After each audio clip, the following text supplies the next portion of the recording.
response plans against the threat of a third surge will include plans to maintain and sustain normal routine services in our hospitals so that the routine services do not suffer a decline. One example is that on Friday, the 23rd, Nigeria joined the rest of the world to celebrate World Malaria Day with the theme, Zero Malaria, Draw the Line Against Malaria. This was actually 2 days ahead of the real Malaria Day celebration, which is April 25th, which fell on a Sunday and was brought forward. Although Nigeria has successfully reduced our malaria prevalence in our country from 42% in 2010 to 23% in 2018, it is imperative that services such as that are not interrupted in the pandemic response so that we do not suffer a decline, so that we also do not risk losing lives to non-COVID emergencies while paying too much attention to COVID-19 and neglecting others. That will not happen. I thank you all for your attention.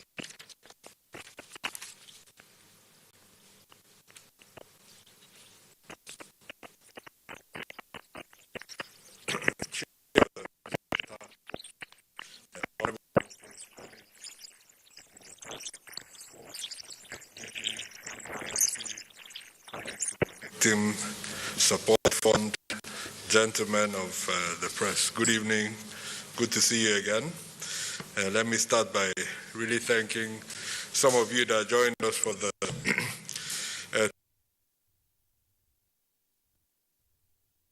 World Malaria Day. So in addition to COVID, we have to keep our response going for all the other infectious disease threats that we face. Today, my briefing will be very short. I will focus very briefly on the COVID situation in Nigeria and the global threats that we face. So in the last 2 months, we have seen a continuous decline in cases in Nigeria, and this is a good thing. Most people get very worried when cases are increasing, rightly so. I get more worried when cases are decreasing because I know that there is a threat of resurgence, because we all naturally let down our guards, given the situation that we haven't yet been able to see our vaccination efforts the way we would have loved to. So we're facing a real challenge in terms of how to keep people aware of the risks that we face individually and collectively as a country. And we only have to look to India to see where they were a couple of months ago and where they are now, where they're reporting over 300,000 cases in a single day. And similar rises are actually happening in many other countries, in Brazil, Argentina, Turkey. So we must learn lessons from this and not wait to be in the middle of the situation ourselves. So this is a real reminder on the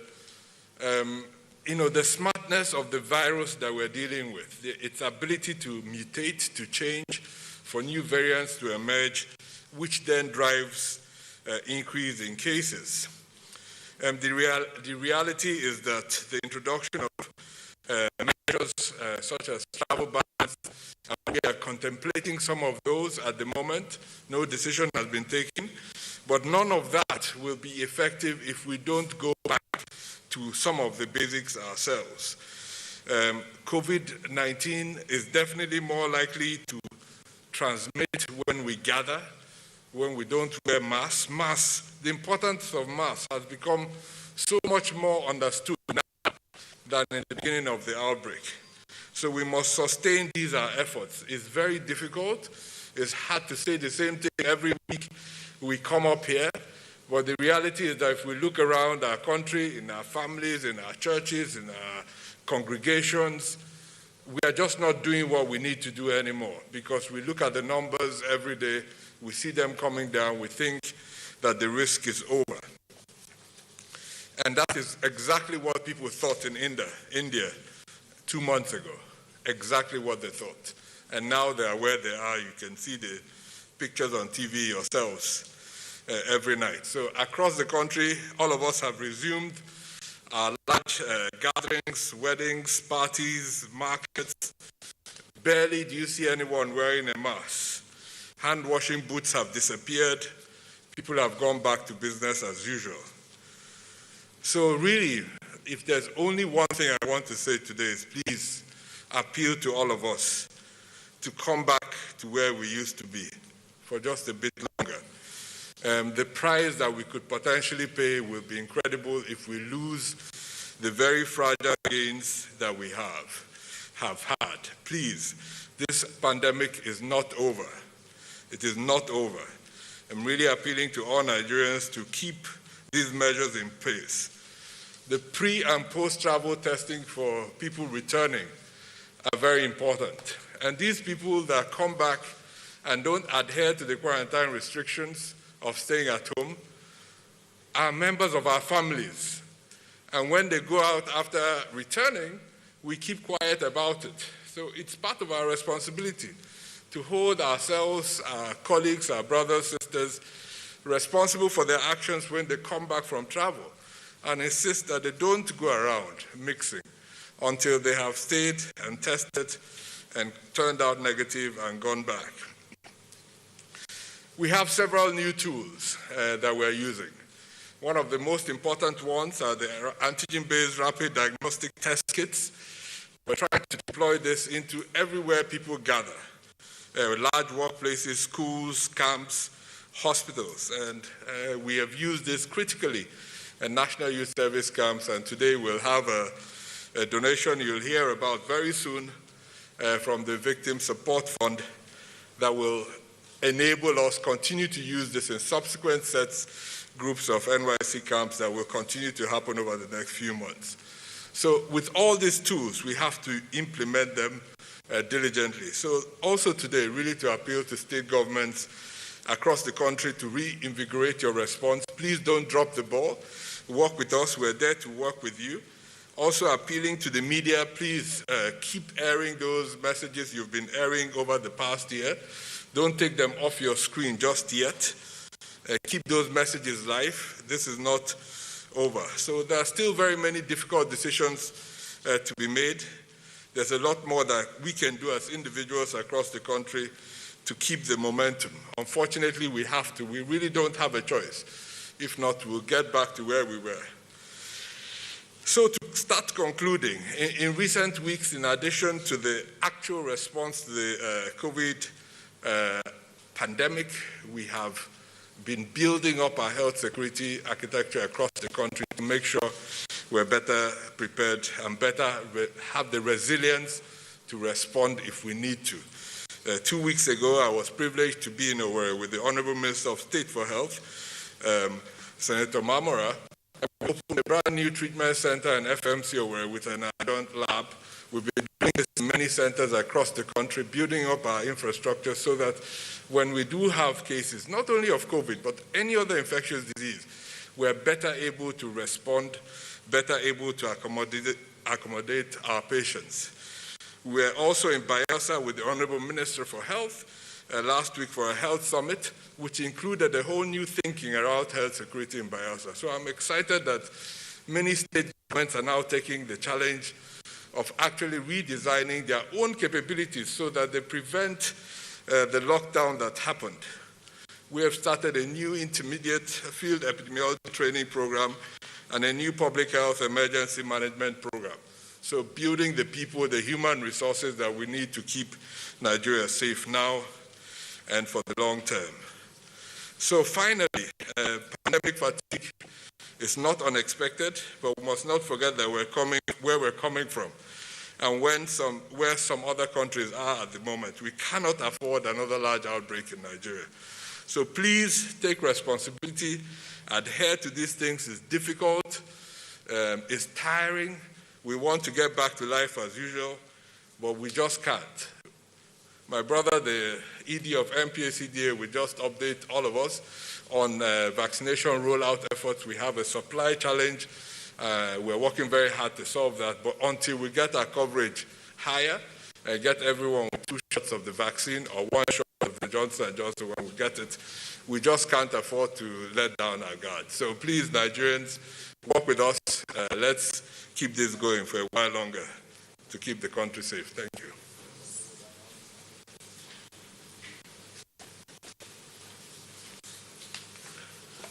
The chairman of the task force and secretary of the government of the Federation, honorable ministers here present, permanent secretaries, director generals, the DG of NYC, wish ladies and gentlemen, good evening, and I'm delighted to be here to interact with you once again, and I appreciate the great work you're doing to support the government in its collective fight against COVID-19. In our sustained efforts to contain the threat of COVID-19 pandemic and protect citizens, the federal government, through the National Primary Development Agency, under the guidance of the Presidential Steering Committee and the Federal Ministry of Health, has continued to implement several preventive measures in order to save lives. The vaccination against COVID-19 is currently ongoing in all states of the Federation.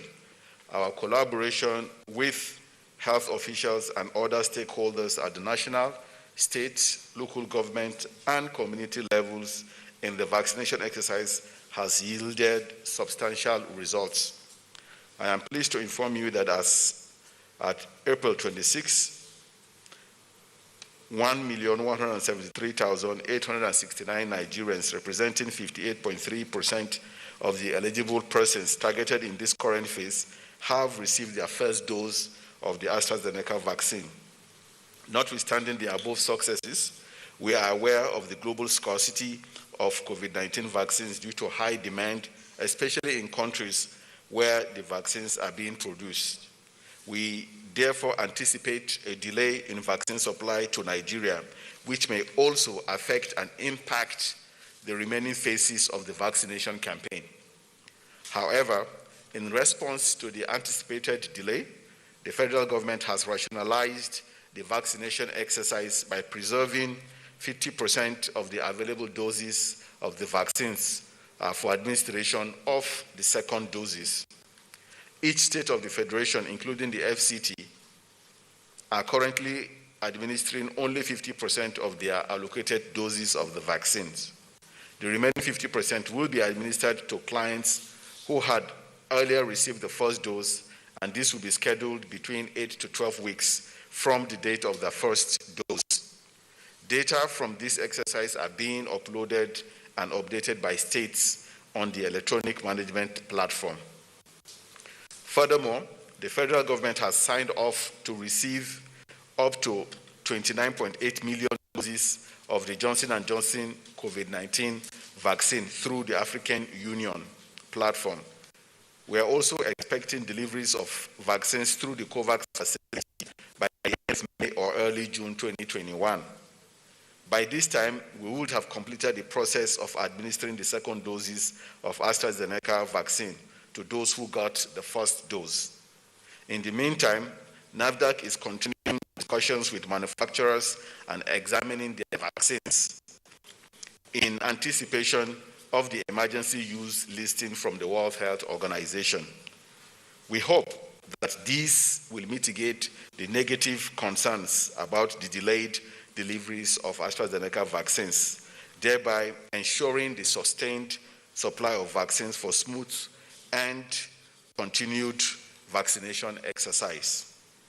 To further strengthen vaccine security and accountability, we are deepening our collaboration with the Independent Corrupt Practices and Other Related Offenses Commission, ICPC, and the Economic and Financial Crimes Commission, EFCC.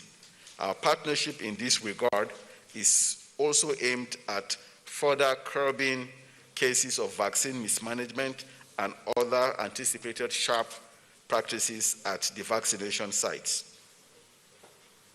The agency has taken delivery of 2,250 tablets as donation from CACOVID to help health facilities with the registration process and making it less cumbersome for data capture in our electronic data register. We therefore encourage all eligible residents of Nigeria to continue to register for vaccination through the NPHCDA website, and we guarantee that every registered person will be scheduled and vaccinated in the coming phases of the exercise accordingly. Let me state from available scientific records and investigations by the World Health Organization and the European Medicine Agency that the Oxford AstraZeneca vaccine, among others, is safe and efficacious. Our national regulatory body, NAFDAC, has also certified that the vaccine is safe and strongly recommends its continued use for all eligible age groups. May I also reiterate that we shall continue to collaborate with the NAFDAC pharmacovigilance team to monitor the administration of the vaccine and document any adverse reactions following the vaccination with COVID-19 vaccine. We believe this will further assure Nigerians that the government has made a safe choice of vaccine for protecting our people against COVID-19. Having provided the above information, I will also supplement with the fact that we have documented adverse events following immunizations. There have been 8,711 cases of mild AEFIs, while there have been 52 instances of moderate to severe AEFIs. Kaduna, Cross River, Yobe, Kebbi, and Lagos continue to lead other states in terms of the numbers of AEFI cases. In furtherance of our sensitization and mobilization efforts for successful COVID-19 vaccination campaign, NPHCDA, in collaboration with the Presidential Steering Committee, the National Orientation Agency, development partners, and other stakeholders, is conducting town hall meetings in all 6 geopolitical zones to address public concerns and hesitancy on the COVID-19 vaccine and vaccination in general. We have so far successfully staged the North Central Zonal Town Hall meeting in Lafia, which was hosted by the Nasarawa State Government.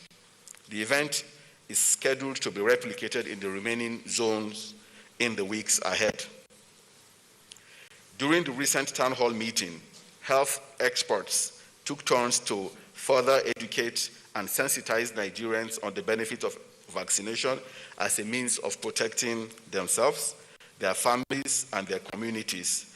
And this will ultimately facilitate the return of our communities to social and economic normalcy.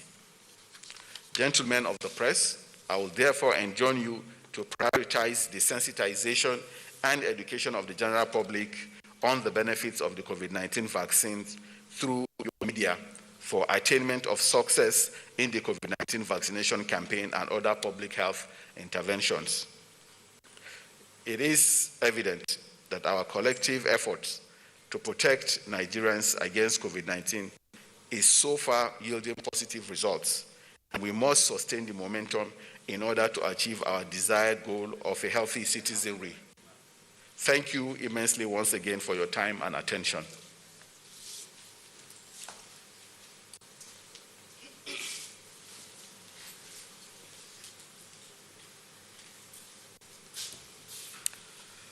Mr. Chairman and Secretary to the Government of the Federation, Honorable Minister, Honorable Ministers, Director Generals, ladies and gentlemen of the press, good evening. I will be brief in my remarks today. First of all, I will talk about the gradual reopening of the economy. We have continued with this, and in the last few weeks, we have recommenced international flights in Kano, Port Harcourt, and Enugu. We're in preparation to commence Port Harcourt tomorrow and probably Enugu later in the month. It is important to note that while we are opening these international flights, there is also a risk, that is the risk of importation of additional cases into the country. We have to balance the economy with also our public health. This calls for increased vigilance on our side from the Federal Ministry of Health, the Port Health Authority, the state government, public health departments, and the Nigeria Centers for Disease Control to continue to man our borders and ensure that people that come into this country are either COVID negative or they are safe to pass into our communities. The state governments have been of tremendous assistance. They have all collaborated with us, particularly the government of Kano State, the government of Rivers State, and also the government of Enugu State. They are providing quarantine facility, which will be used for passengers who do not comply to this protocol.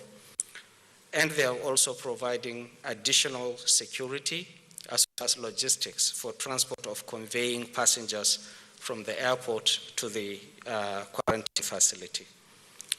The state governments are also providing additional staff, since we do not have enough staff at the borders or in these airports to provide the necessary health services. And the state governments are also doing many other things to support these services. The state ministries of health are also collaborating with us to ensure that we track people who come into the country, to ensure that they remain in self-isolation, and they also conduct their tests on day 7. While we continue to reopen the economy, we must also be aware of the happenings around the globe. Mr. Chairman and Honorable Minister of Health have made reference to specific incidences in India, Turkey, Brazil, and also South Africa. These we are taking with serious concern, and we continue to monitor what is going on in these countries. We sympathize with the people of these countries because it is really a very trying time, particularly for India, that is recording over 300,000 cases a day and recording over 2,000 deaths. It is not easy. India is a prime destination for medical tourism for Nigeria. We know that many Nigerians like to travel to go to India, but now we see the situation that the country has found itself in. While we urge Nigerians to limit all travels to only essential travel, particularly to these affected countries,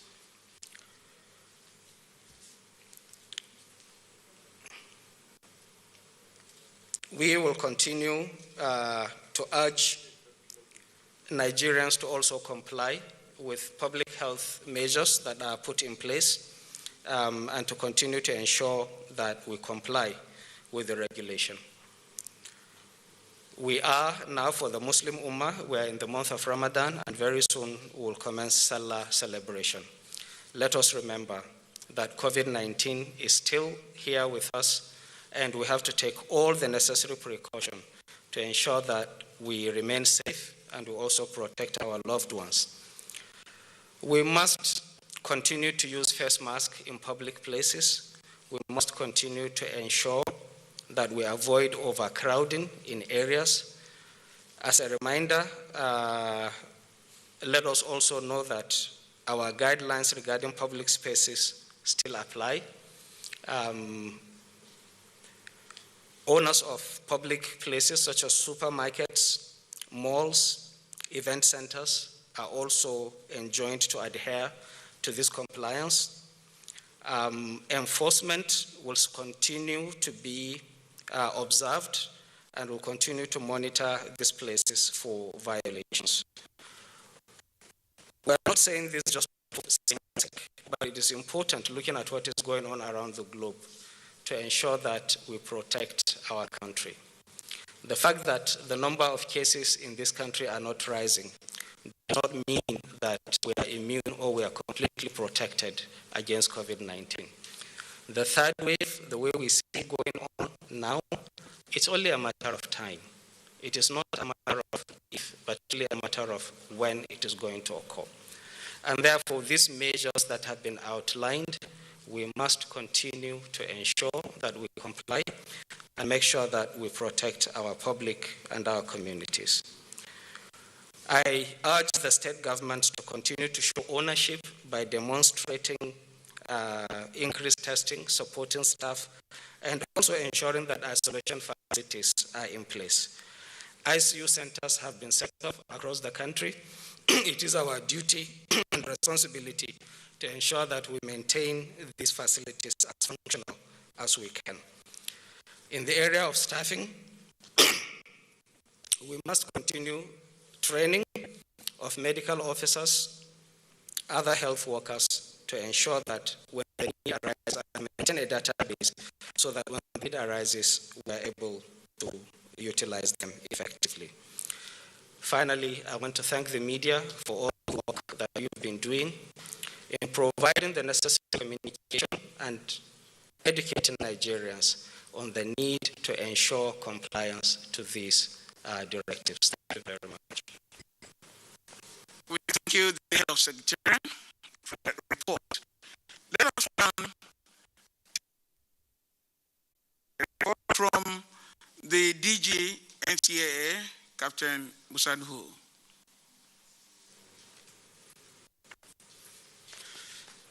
The Chairman, Presidential Task Force, honorable members, and other members of PTF, ladies and gentlemen, good evening.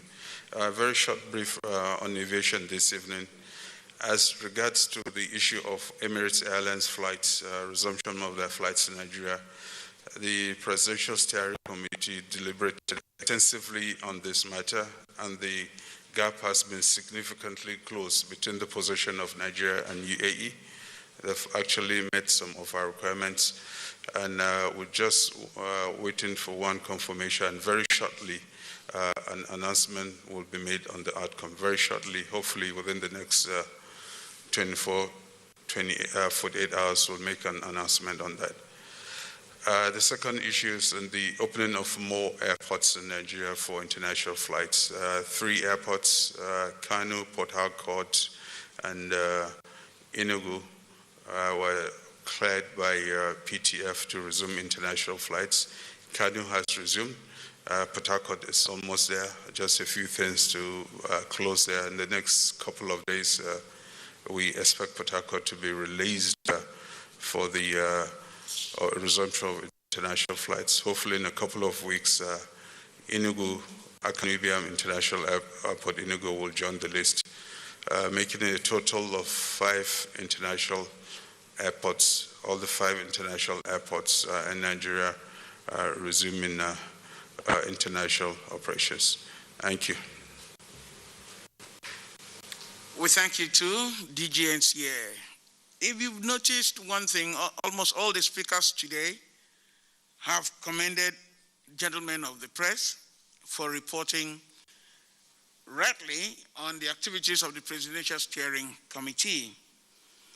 For this reason, the time has arrived for us to take your questions, gentlemen.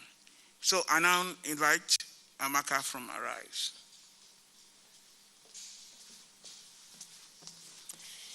The Chairman, members of the PSC, my colleagues, my name is Amaka Ode. I report for Arise News. And my first question actually goes to both the NCAA as well as the National Incident Manager. It has to do with this advice that was released just this morning by the Academic of Medicine Specialists in Nigeria, actually advising that we should consider banning flights from these high-burden areas, especially India. But we do know that there's no direct flight from India into Nigeria. Yes, I have heard you say that there's some things in the works, but what exactly are we planning? Are we looking at this advice, especially looking at the high numbers coming out of these countries? Would need some answers on that today. And my next question actually goes to the DG of the NCDC, Dr. Chikwe Ehekwazu. Well, you talked about the fact that you're worried about this low number, but you did give us a particular reason as to why this is happening. What is responsible? Is it that we're not getting the samples into the labs, or what is going on? Why are we seeing these low numbers, even though that we know that transmission is still high, especially at the community level?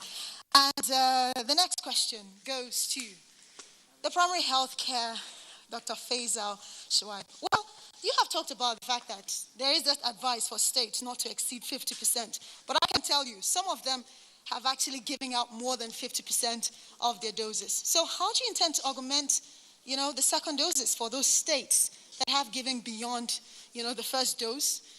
And since we're having this issues of supply shortage, especially looking at what's going on in India, and they're not supplying even COVAX or even other countries that are looking to purchase.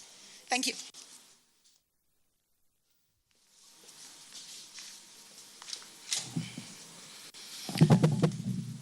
Good evening, Mr. Chairman.